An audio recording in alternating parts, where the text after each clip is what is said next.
फिर तन मन धन लिखा तो हमने कहा गाने की एक लाइन याद कर लो। चांदी जैसा रंग है तेरा, सोने जैसे बाल, एक तू ही धनवान है गोरी, बाकी सब कंगाल। मतलब तेरे पास में इतना वैभव, परमात्मा ने तुझे करोड़पति बनाकर भेजा है, लाखों के नेत्र देकर भेजा है, लाखों की किडनी देकर भेजा है।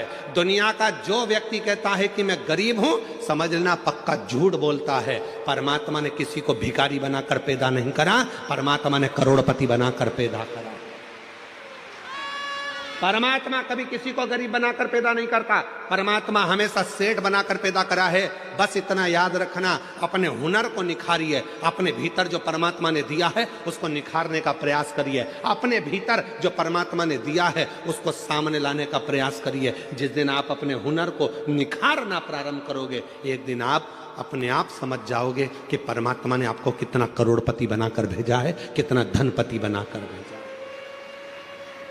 हम अपने आप को निखार ही नहीं रहे।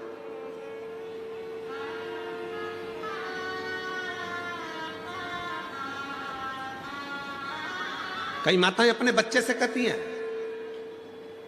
बनो तो राम बनो, बनो तो श्रवण बनो, और बच्चा चिल्ला कर कहता है मम्मी तुम तो कभी नहीं कहती हो कि बनो तो कृष्ण बनो बनो। माँ ने कहा हम इसलिए नहीं बोलते क्योंकि तुम समझोगे कि भगवान कृष्ण ने माखन को चुराया, भगवान कृष्ण ने चीर चुराया, तो हमको लगता है कि तुम भी कहा कुछ वैसा ना करने लगो, इसलिए हम तुम्हें कृष्ण नहीं, हम तुम्हें राम बनने को कहते हैं, हम तुम्हें श्रवण बनने को कहते हैं। इतनी देर में बच्चा कहता है अगर तुम कहती हो कि राम बनो श्रवण बनो तो मैं राम बनने को तैयार हूं। जैसे दशरथ जी ने अपनी पूरी सत्ता राम जी को सौंपी थी, लाओ जरा तिजोरी की चाबी सौंपी है, देव हमको तिजोरी की चाबी। कठिन है, इसलिए अपने बच्चों से कहना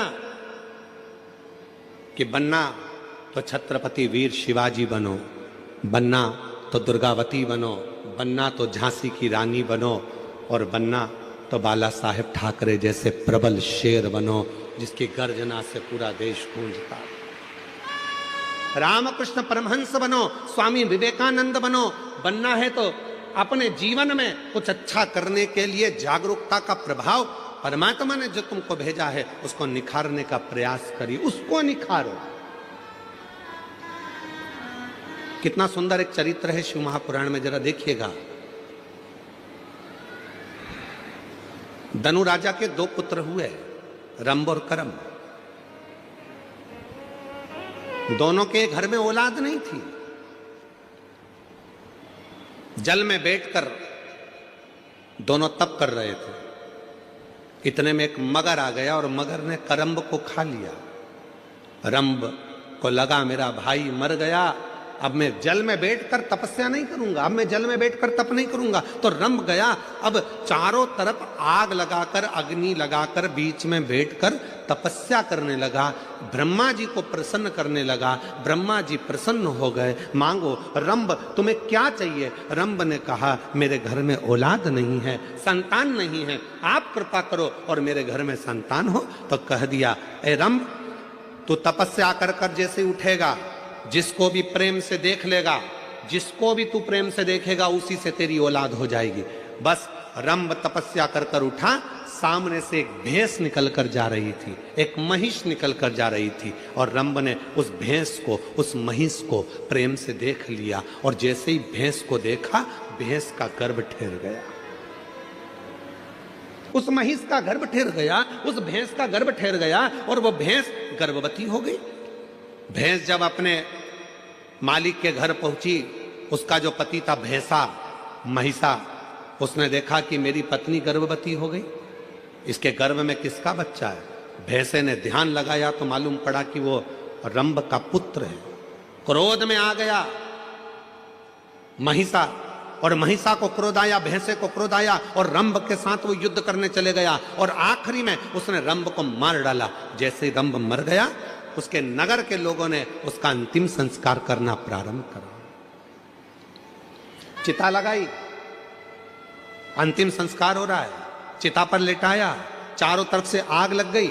इतने में भैंस को लगा, उस भैंस को जिसके गर्भ में बच्चा था, उस भैंस को लगा कि मेरे गर्भ में इसका बच्चा है जो जल रहा है, जिसकी चिता जल रही है, पर पति तो मेरा यही है, क्यों ना अब मैं अपने भी प्राण त्याग दूं, अपने पति के साथ ही सती हो जाऊं। और वो भैंस दौड़ती दौड़ती अग्नि में कूद पड़ी। जैसे ही अग्नि में कूदी, इतने में उसका एक बच्चा हो गया, जिसका जन्म होते से ही, प्रकट होते से ही उसने मनुष्य का और भैंस का दोनों का रूप धारण करना प्रारंभ कर दिया। उसका नाम महिषासुर हो गया। उसका नाम था महिषासुर।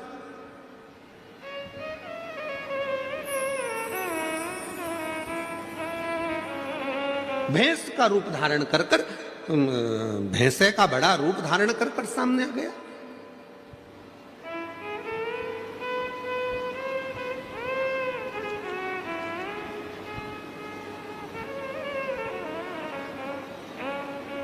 अब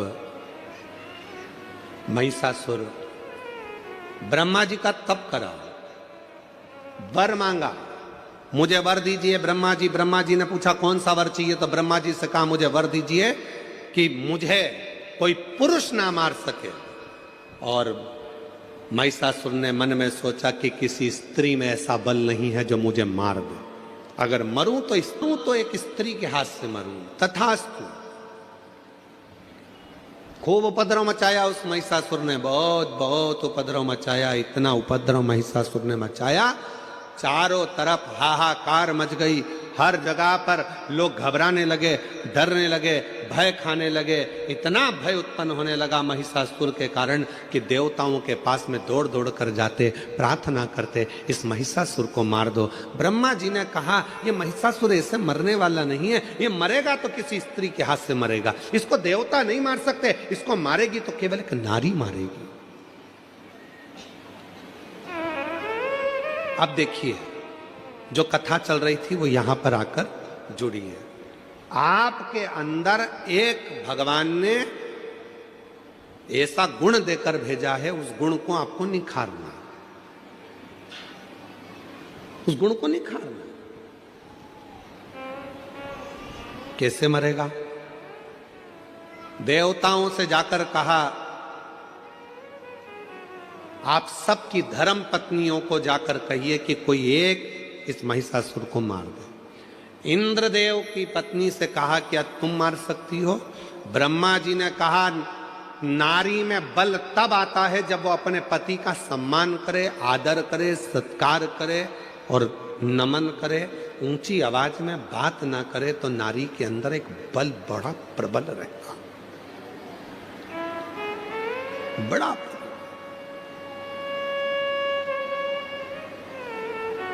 मेरी जीजियों, हम जानते हैं आप सब बहुत अच्छे शहर में रहते हो, बहुत विद्वत शहर है मुंबई, बहुत विद्वत शहर है। हम सब जानते हैं कि आप लोग बहुत विद्वान भी हैं, पर एक निवेदन आप सब से करेंगे, आप बनो विद्वान, मना नहीं है, आप बहुत अच्छे शहर में रह रहे हो, आपकी विद्वत्ता है, फिर भी निवेदन है, एक माता पिता को, दूसरा घर के बुजुर्ग को, तीसरा अपने पति को, चौथा अपने परमात्मा को प्रणाम करने में कभी पीछे मत हटो, उसको नमन जरूर करा करो। घर के बुजुर्गों को नमन करने पर हमारे ऊपर यदि कोई तकलीफ आने वाली होती है तो वो कट जाती है, वो तकलीफ कट जाती।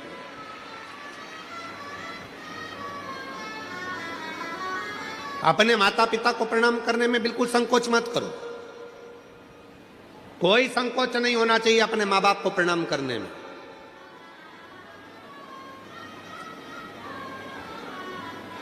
बेंगलोर में रहता है, हम वहां भी गए, फिर एक हमारा बेटा हैदराबाद में रहता है, हम वहां भी गए। अच्छा, तो फिर अब इस अवस्था में, इतनी बुढ़ापे अवस्था में तो तुमको बेटों के पास रहना चाहिए, तो फिर यहाँ क्यों वापिस ब्यावरा आ गए, फिर वापिस यहाँ रह रहे हो क्यों?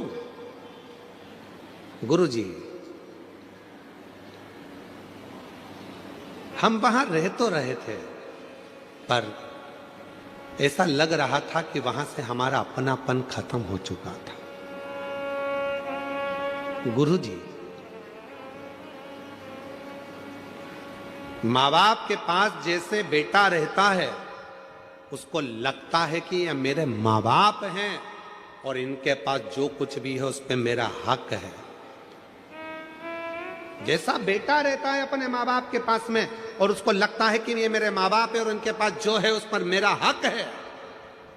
पर आज हम आपसे कहते हैं गुरुजी, जब माँ बाप अपने बेटे के पास रहते हैं तो ऐसा लगता है कि हम किसी पड़ोसी के घर में कुछ दिन रहने के लिए आए हैं, किसी पड़ोसी के घर में आए। हमें अपना हक नहीं लगता, डर लगता है। सामान तेज गिर गया, बेटा जाग कर आएगा कुछ कह देगा, पानी ज्यादा गिर जाएगा तो बहू कुछ कह देगी, कुछ कहूंगी तो पोता पोती कुछ कह देंगे, डर सा रहता है। इसलिए गुरुजी, हम उनके पास नहीं, अपने गांव में ब्यावरा के पास में रहते हैं, 2 रोटी बनाकर खा लेते हैं, कम से कम भय की जिंदगी तो नहीं जीते, अपनी गुड जिंदगी को जीने का प्रयास किस लिए हो रहा है? क्या कारण है जो आज माता पिता को अपने बच्चों के पास रहने में भय उत्पन्न होने लगा है? भय लगता है क्यों? क्योंकि हमने उसको आदर करना बंद करवा दिया। आप सिखाओ, 4 जगह पर झुकने पर कभी भी आप हार नहीं मान सकते। माता पिता के आगे झुकिए, घर के बुजुर्गों के आगे झुकिए, दूसरे नंबर पर, तीसरे नंबर पहले घर के माँ बाप के आगे झुकिए, घर के बुजुर्गों के आगे झुकिए, अपने अगर विवाह हुआ है, पति है, उसको भी प्रणाम करिए, और परमात्मा जिसको तुम भजते हो, जिसको तुम स्मरण करते हो, जपते हो, उसको प्रणाम करने में पीछे मत हटो। और एक बात और अपने अंदर उतार कर रखिए, किसी से गुरु मंत्र लो मत लो। आज के जमाने में 50 बार सोचना पड़ता है कि गुरु किसको बनाया जाए, इसको बनाए गुरु, उसको बनाए गुरु, उसको बनाए गुरु। आज के जमाने में किसी पर भरोसा भी नहीं टिक पाता, ना जाने कौन ऐसा मिलेगा जो हमारी जिंदगी नाश कर कर चले जाएगा। तो गुरु भी सोचना पड़ता है, अच्छा कब मिलेगा, कैसा मिलेगा, क्योंकि आज के जमाने में गुरु फिरे बाजार में, हमसे दीक्षा ले, हमसे गुरु मंत्र लो, हमसे दीक्षा लो, गुरु फिरे बाजार में, हमसे दीक्षा ले, तुम नरक पड़ो चाहे स्वर्ग जाओ, पर लिफाफा हम ही को दो। आज के गुरु तो ऐसे हो गए हैं जो केवल धन की चाह करते हैं। पर याद रखना, अगर कोई गुरु नहीं मिल रहा, किसी को आप गुरु नहीं बना पा रहे हो, तो एक काम करना, अपने शंकर को 1 लोटा जल चढ़ाकर श्री शिवाय नमस्तुभ्यम बोलकर मंत्र का जप करना प्रारंभ कर दो। शिव को गुरु बना लो, वो शंकर तुम्हें पार लगा देगा, वो शिव तुम्हें पार लगा। शिव को गुरु बनाओ, प्रणाम करो, माता पिता को प्रणाम करो, घर के बुजुर्गों को प्रणाम करो, पति को प्रणाम करो, परमात्मा को प्रणाम करना चाहिए। भगवान ने सबके अंदर एक एक बड़ा सुंदर एक प्रकाश देकर भेजा, उसको प्रकाशित करना है। तब देवताओं ने कहा कि ढूंढो, किसी स्त्री में अगर क्रोध आ जाए और वो स्त्री वो हो जिसने अपने पति से ऊंची आवाज में बात ना करी हो, तो कहा ब्रह्मा जी से, ब्रह्मा जी आप ब्रह्माणी को भेज दो महिषासुर को मारने। ब्रह्मा जी कहने लगे, मेरी ब्रह्माणी ने तो मुझे श्राप दिया है कि पृथ्वी पर कहीं तुम्हारे मंदिर नहीं होंगे। भारत की भूमि पर ब्रह्मा कहते हैं मेरा केवल एक ही मंदिर है, वो पुष्कर में है, क्योंकि मेरी पत्नी ने मुझे श्राप दिया था, इसलिए मेरी पत्नी महिषासुर को नहीं मार सकती, मेरी पत्नी महिषासुर को नहीं मार सकती। तो इंद्र से कहा, इंद्र तू अपनी इंद्राणी को भेज दे। इंद्राणी ने कहा, जब कल्प वृक्ष जा रहा था, मेरी पत्नी क्रोध में आ गई थी और उसने मुझे अपशब्द कह दिया था, मेरी पत्नी इंद्राणी भी महिषासुर को नहीं मार सकती। फिर कहा भगवान विष्णु से, आप लक्ष्मी जी को भेजिए और लक्ष्मी जी से कहो कि महिषासुर को मार दे। लक्ष्मी जी की बात आई तो भगवान विष्णु ने कहा, लक्ष्मी महिषासुर को नहीं मार सकती, क्योंकि एक बार मैं लक्ष्मी जी तैयार हो रही थी, श्रृंगार कर रही थी और मैं लक्ष्मी पर हंस दिया था, तो लक्ष्मी ने मुझे श्राप दे दिया था, हे नारायण तुम मुझे देखकर घोड़े जैसे हंसे हो, मैं तुम्हें श्राप देती हूं कि तुम्हारा सिर कटेगा और तुम्हारा को घोड़े का मुंह लगेगा, तुम्हारा हयग्रीव अवतार होगा। तो मेरा घोड़े का मुख लगा और मैंने हयग्रीव अवतार धारण करा, तो लक्ष्मी भी महिषासुर को नहीं मार सकती। तब देवताओं ने कहा, केवल एक पार्वती ऐसी है जो अपने पति से कभी चिढ़कर नहीं बोलती, कभी क्रोध में नहीं बोलती, इसलिए केवल पार्वती महिषासुर को मार सकती है। केवल पार्वती। कोई देवी में सामर्थ्यता नहीं है पार्वती के अलावा जो महिषासुर को मार दे। शंकर भगवान बोले मेरी पार्वती को तो गुस्सा ही नहीं आता, जब गुस्सा ही नहीं आता तो मारेगी कैसे? जब गुस्सा आता है तो टूट पड़ती है, क्रोध आएगा तो झगड़ा करेगी ना। माता पार्वती और पावे भोलानाथ मन शिव छोड़ दो कपट मन शिव। पार्वती जी ने भोजन परोसा, शिव जी भोजन कर रहे थे। शंकर भगवान गुस्सा दिलाने के लिए तैयार हो गए। पार्वती तेरा अगला जन्म कितना विचित्र था पार्वती। नहीं पड़ी, वो तो अपनी रोटी बनाने में लगी थी। रोटी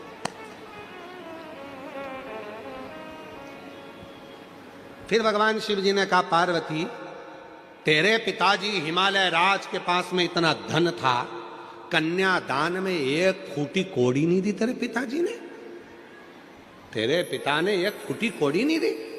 सोचा था शिव जी ने कि पार्वती को गुस्सा आ जाएगा। पार्वती तेरे पिताजी के पास में कितना धन था, गाड़ियां, अलमारियां, वैभव सब था, फिर भी तेरे पिताजी ने कुछ नहीं दिया।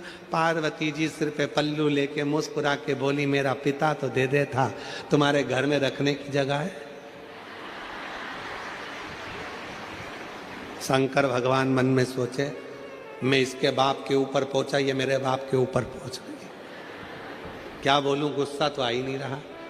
तब शिव जी ने ध्यान लगाकर फिर कहा पार्वती सूखे पत्ते खाते खाते तू एकदम अर्पणा हो गई थी, काली पड़ गई थी, याद है तुझे? मैंने तुझे काली कहा था। इतने में पार्वती जी बोली तुम्हें सोचना चाहिए, इतने समय के बाद में थक गई, जब तप कर कर कर काली पड़ गई तब तुम मुझे लेने आए, पहले या जाते तो मैं काली नहीं पड़ती। शिव जी मन में सोचे गलती मेरी गिना रही है, पर इसको गुस्सा तो आ ही नहीं रहा। शंकर भगवान बाहर गए भोजन करते करते, भगवान विष्णु और ब्रह्मा जी बाहर खड़े थे। उन्होंने हाथ जोड़कर बोला प्रभु कुछ हुआ? शंकर भगवान बोले रत्ती भर भी करंट नहीं आया, रत्ती भर नहीं आया।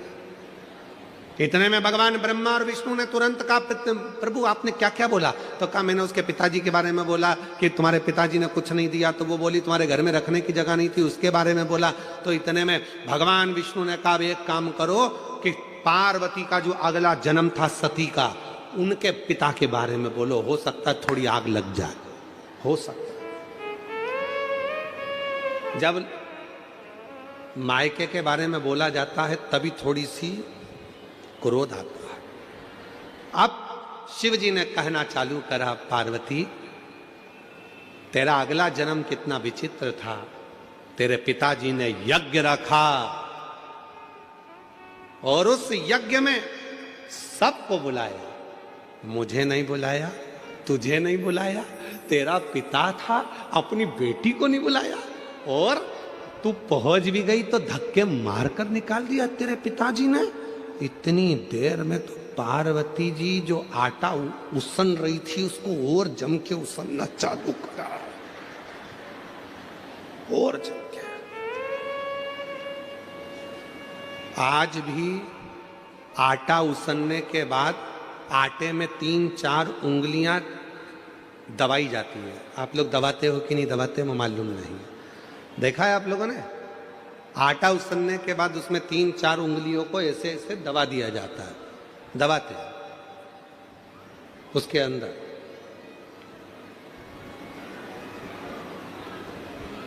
क्यों दबाते हैं? कि मेरे पिता के घर में भले कुछ भी हुआ हो, पर अब मैं आपके घर में रहती हूं, मैं आपके अनुकूल चलती हूं, मेरे पिता को ना बखानिए, मेरे बाप को अपशब्द ना कहिए, अब तो मैं आपके घर की हो गई हूं। ये आटे पर उंगली बनाने का मतलब है कि अब मैंने सील ठप्पे सब तुम्हारे घर के लगवा लिए हैं, अब सारी प्रॉपर्टी तुम्हारी, जमीन जायदाद मकान सब मेरा और तुम्हारा, तो अब पिता का क्यों बखानना, पिता का क्यों कहना? पर शिवजी तो माने नहीं, गुस्सा दिलाना था। आखिरी में शंकर भगवान ने कह दिया, अरे पार्वती आखिरी में तो तुझे जल के भस्म होना ही पड़ा। इतनी देर में पार्वती बर्तन को लेकर मांजने बाहर गई। बर्तन धोने जैसे ही बाहर पहुंची, सामने से महिषासुर आ रहा था। और जब गुस्से में लाल और फिर कोई कुछ कह दे, अब शिव जी कुछ नहीं बोले, चुपचाप से बाहर निकले। भगवान विष्णु और ब्रह्मा जी ने पूछा कुछ हुआ? इतने में भगवान शंकर बोले, मालूम पड़ेगा, कुछ देर खड़े रहो। इतने में सामने से आ रहा था महिषासुर, भैंसे पर बैठा था। आवाज लगाकर कहा, बड़ी सुंदर हो नारी, तुम मेरी बन जाओ। अब तो मां ने खोले केस और भयंकर बर्तन को तो पटका नीचे। और जो देखा महिषासुर को, महिषासुर देखकर बोला, तुम तो क्रोध में और सुंदर लग रही हो। इतने में तुरंत शंकर भगवान ने भगवान विष्णु का हाथ पकड़कर बोला, अब कुछ मत बोलो, घी में, अग्नि में घी डलना चालू हो गया है और अब अपने को सामने नहीं आना, ये अकेला निपट जाएगा। अब सामने क्रोध आया मां को, बाल खुले थे मां जगत जननी के।